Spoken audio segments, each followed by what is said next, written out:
हिंदी में यूपीएससी की तैयारी से संबंधित प्रोग्राम्स को देखने के लिए सब्सक्राइब करें स्टडी IQIAS हिंदी। हम बहुत भाग्यशाली हैं। मैं ये बातें आज इसलिए कर रहा हूं कि हमारे पड़ोस में बांग्लादेश में जिस तरीके से वर्तमान में अराजकता जैसी स्थिति उत्पन्न हो गई है, ऐसे में यदि हम भारत को देखें तो निश्चित तौर पर यह कहा जाना चाहिए कि हमें ऐसी अराजकता जैसी स्थिति का सामना लंबे समय से नहीं करना पड़ रहा है और भगवान न करे कि ऐसी स्थिति का हमें कभी सामना करना पड़े।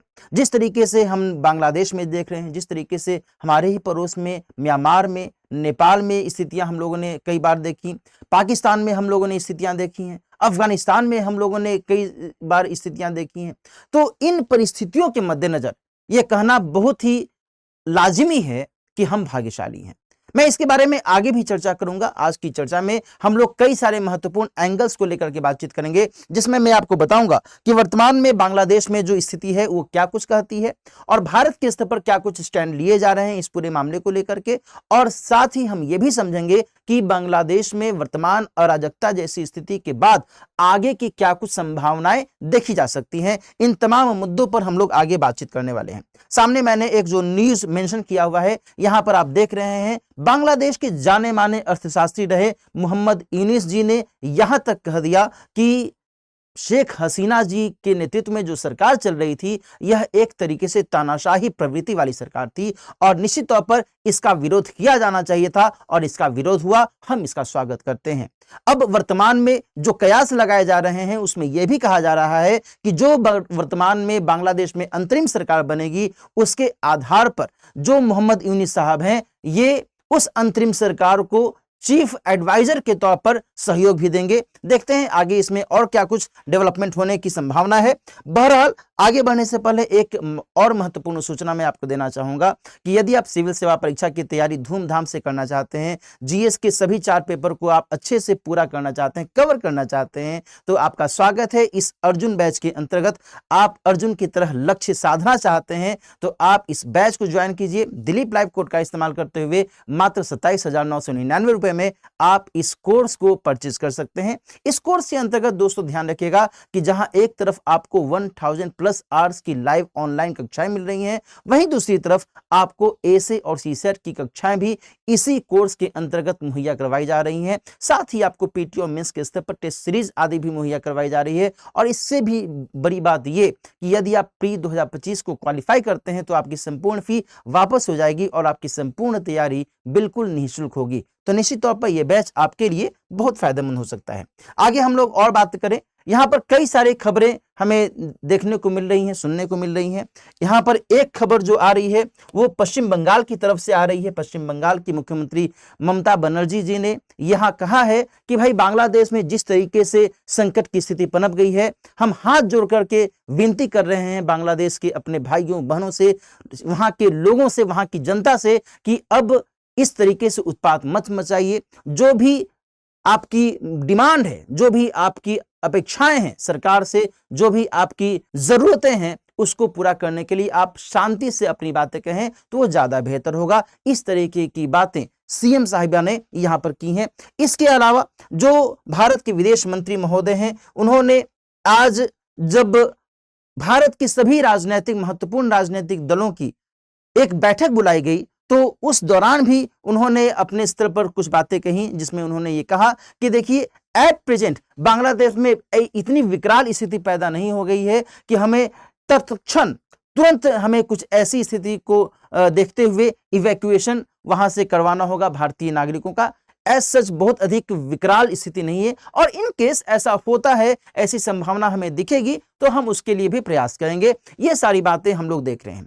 बीते कुछ समय से लगातार भारत के जो भी लोग वहां पर रह रहे थे, चाहे वो भारतीय छात्र रह रहे हों या फिर पर्यटन के तौर पर कोई वहां पर बांग्लादेश में गया हो या फिर कोई अधिकारी के तौर पर किसी सरकारी पद पर रहने वाला जो भी भारतीय व्यक्ति है वो वहां रह रहा हो, इन सभी को ये कहा गया कि आप जहां भी हैं, जिस भी स्थिति में हैं, आप वहां से कहीं भी इधर से उधर मत होइए क्योंकि स्थिति बहुत अधिक नाजुक है।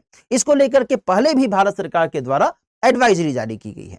तो यहां तक हम लोगों को समझ में ये बात आ रही है कि भारत इस पूरे मामले को बहुत ही संवेदनशीलता के साथ ले रहा है। यहां तक कि आज जिस तरीके से सभी महत्वपूर्ण राजनीतिक दलों की बैठक हुई, इसमें बड़ी बात यह है और प्रशंसनीय बात यह है कि सभी राजनीतिक दलों ने एक साथ मिल करके इस पूरे मामले को लेकर के अपनी सहमति जताई है ना।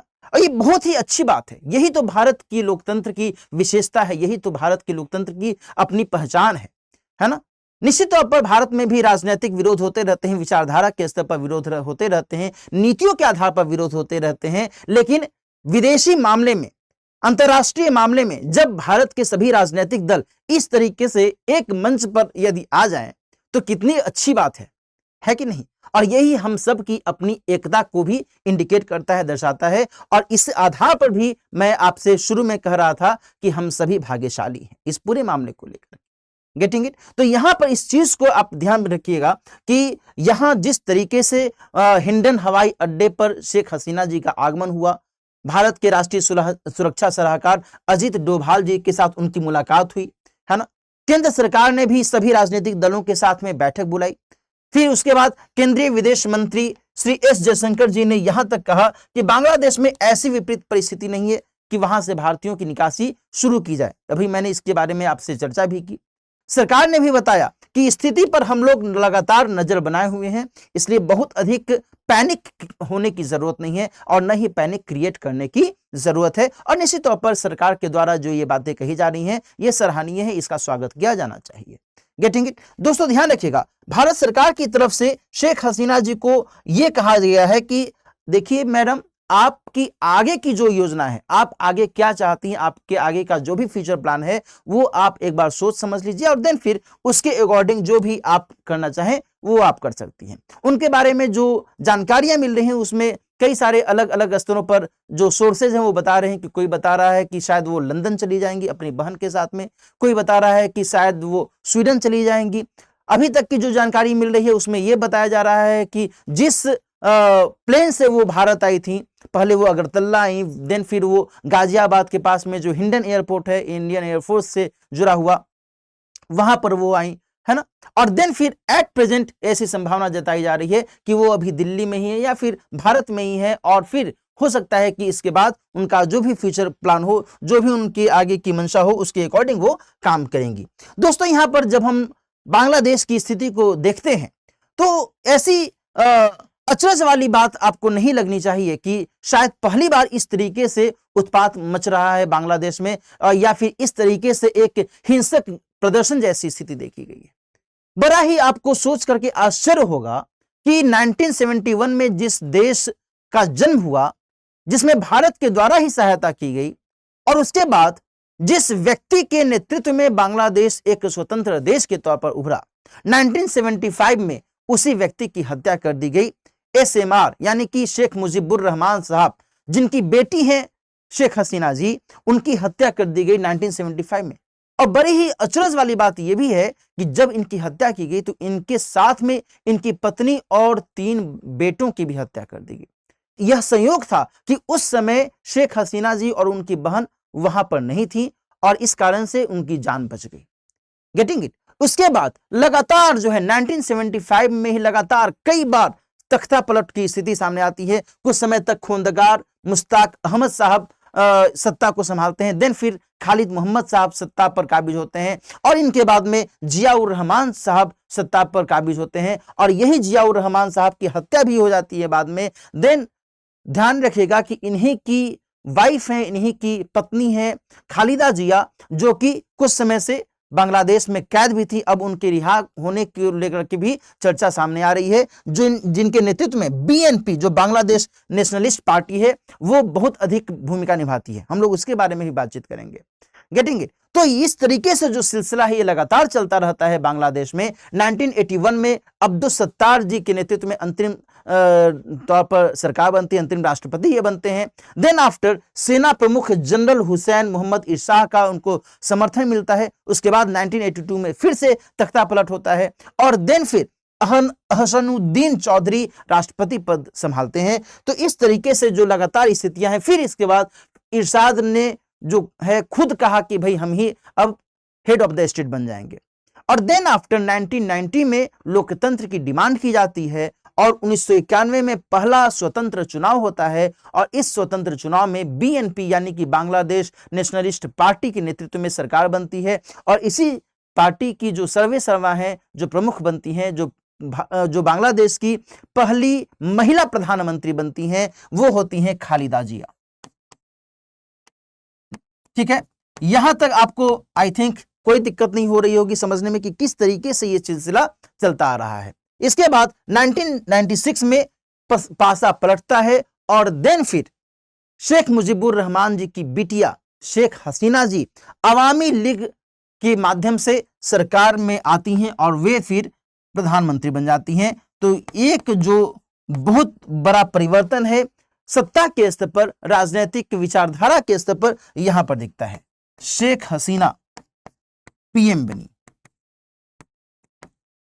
और देन फिर 2001 में फिर से सत्ता परिवर्तन होता है और फिर से बीएनपी के नेतृत्व में सरकार बनती है और ये लगातार 2006 तक प्रधानमंत्री का पद संभालती हैं। इसके बाद साल 2007 में राष्ट्रपति के द्वारा आपात घोषणा की जाती है क्योंकि फिर से उस समय एक राजनीतिक संकट की स्थिति सामने आने लगी। इसके बाद सेना के नेतृत्व में एक ट्रांजिशनल गवर्नमेंट या फिर कहें संक्रमणशील सरकार बनती है और एट दैट टाइम बहुत ही बेतरतीब तरीके से खालिदा जिया और शेख हसीना दोनों को अरेस्ट कर लिया जाता है, दोनों को जेल में डाल दिया जाता है और इसके बाद में साल 2008 में फिर से राजनीतिक उथल पुथल की स्थिति मचती है और उसके बाद साल 2008 में शेख हसीना जी फिर से अवामी लीग का नेतृत्व करते हुए और बांग्लादेश की प्रधानमंत्री बनती हैं और लगातार वे इस पद पर बनी रहती हैं। इसी कारण से कहा जा रहा है कि लगभग 15 साल से वो प्रधानमंत्री के तौर पर अपनी भूमिका निभा रही थी, है ना। तो ये सारी स्थितियां हमें यहां पर दिख रही हैं। एट प्रेजेंट जब हम बात कर रहे हैं बांग्लादेश की स्थिति को लेकर के तो नोबेल पुरस्कार विजेता मोहम्मद यूनुस को सैन्य नेतृत्व में अंतरिम सरकार का मुख्य सलाहकार चीफ एडवाइजर बनाने की मांग की जा रही है, ये मैंने आपको बता दिया। इसके अलावा शेख मुजीबुर रहमान की मूर्ति तक को तोड़ा गया है जिस तरीके से वहां पर हिंसक प्रदर्शन हो रहे हैं। इसके अलावा भारत के संदर्भ में जो भी कुछ हिंदू गतिविधियां वहां पर चल रही थी उनको भी नुकसान पहुंचाया गया है, जैसे कि जो इस्कॉन के मंदिर हैं उनको नुकसान पहुंचाया गया है। बड़ी संख्या में हिंदू बांग्लादेशी को लेकर के भी चिंता जाहिर की जा रही है, उनके अगेंस्ट में भी कई हिंसक गतिरोध की स्थिति देखी जा रही है, उनके साथ में टॉर्चर किया जा रहा है, उनको परेशान किया जा रहा है, मारा पीटा जा रहा है। बड़ी संख्या में हिंदू बांग्लादेशियों के भारत में आने की भी संभावना जताई जा रही है। तो ये सब स्थितियां निश्चित तौर पर भारत सरकार के लिए चिंता को जन्म दे रही है। भारत की सीमा सुरक्षा को लेकर के भी यहां पर एक बहुत ही महत्वपूर्ण तौर पर एक प्रश्नवाचक चिन्ह लगता दिख रहा है। क्यों? क्योंकि दोस्तों ध्यान रखिएगा कि भारत की सीमा बांग्लादेश से सबसे लंबी सीमा के तौर पर साझा होती है। लगभग 4096 किलोमीटर की सीमा साझा होती है बांग्लादेश के साथ में। भारत की 5 राज्यों के साथ में सीमा साझा होती है जिसमें सबसे ज्यादा जो लंबी सीमा है वो पश्चिम बंगाल के साथ साझा होती है। इसके अलावा त्रिपुरा के साथ में, मेघालय के साथ में, है ना, इन सभी राज्यों के साथ में, असम के साथ में जो सीमा है वो साझा होती है। और इस आधार पर यह ध्यान रखने की आवश्यकता है कि इन जो 5 राज्य हैं इन 5 राज्यों के साथ में किस तरीके से भारत को सावधानी से पेश आने की आवश्यकता है। भारत की सीमा सुरक्षा के मद्देनजर बीएसएफ की जो भूमिका है, बॉर्डर सिक्योरिटी फोर्स, वहां पर किस तरीके से एहतियात बरत रहा है, इस पर भी ध्यान देने की जरूरत है। हालांकि बीएसएफ के माध्यम से ये जानकारी भी मिल रही है कि यह कहा जा रहा है कि भाई जो भी लोग भारत में प्रवेश करना चाहेंगे, जिनको भी भारत में आना है, वो जब तक वैध दस्तावेज नहीं दिखाएंगे तब तक हम उनको इन नहीं करने देंगे। ये अपने आप में बहुत जरूरी है एट प्रेजेंट, ठीक है ना। तो ये सारी स्थितियां यहां पर दिख रही हैं। इसके अलावा इस संकट के लिए कुछ ऐसी भी जो स्थिति है वो सामने आ रही है कि साहब विदेशी हाथ होने की संभावना भी जताई जा रही है और ऐसे में जमात ए इस्लामी के छात्र गुट की भी जो एक मिली भगत है वो यहाँ पर देखी जा रही है। जमात ए इस्लामी का जो छात्र गुट है जिसके सक्रिय तौर पर यहाँ पर शामिल होने की बात कही जा रही है और यदि ऐसा होता है तो फिर यह कहा जा रहा है कि पाकिस्तान का जो आईएसआई है उसका एक सपोर्ट यहाँ पर इनको मिल रहा है।